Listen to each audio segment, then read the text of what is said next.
দালালের মাধ্যমে কোনো টাকা পয়সা দিবেন না। আর নন সেনজেন কান্ট্রিগুলোতে যদি যান কখনো, তাহলে ওখানে থাকার চেষ্টা করবেন। সবাই কেমন আছেন? আশা করি সবাই ভালো আছে। তো দেখতেই পাচ্ছেন কোন জায়গায় আছি, কোথায় আছি।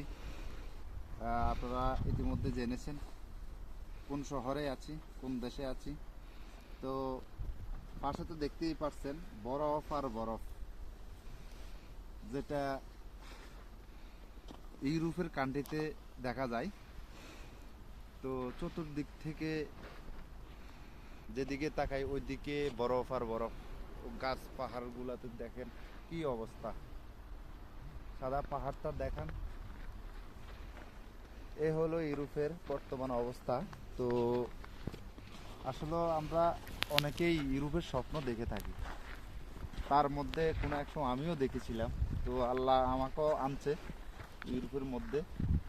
তো এখন আছি আলহামদুলিল্লাহ, সব মিলে ভালো আছি। আপনার যারা চেষ্টা করতেছেন আসবেন ঠিক আছে, কিন্তু একটু দেখে শুনে আসিয়েন। আর ওখানে না থাকা গেম দিয়ে চলে আসিয়েন না সেনজেনভুক্ততে, তাহলে বিপদে পড়বেন। চেষ্টা করবেন ওখানে 2-3 বছর থাকার জন্য। থাকি যে কার্ডটা দিবে, ওই কার্ডের মাধ্যমে আপনারা সেনজেনভুক্ত কান্ট্রিতে আসতে পারবেন। ঠিক আছে, ভিডিওটি শেয়ার করে দিবেন। ধন্যবাদ।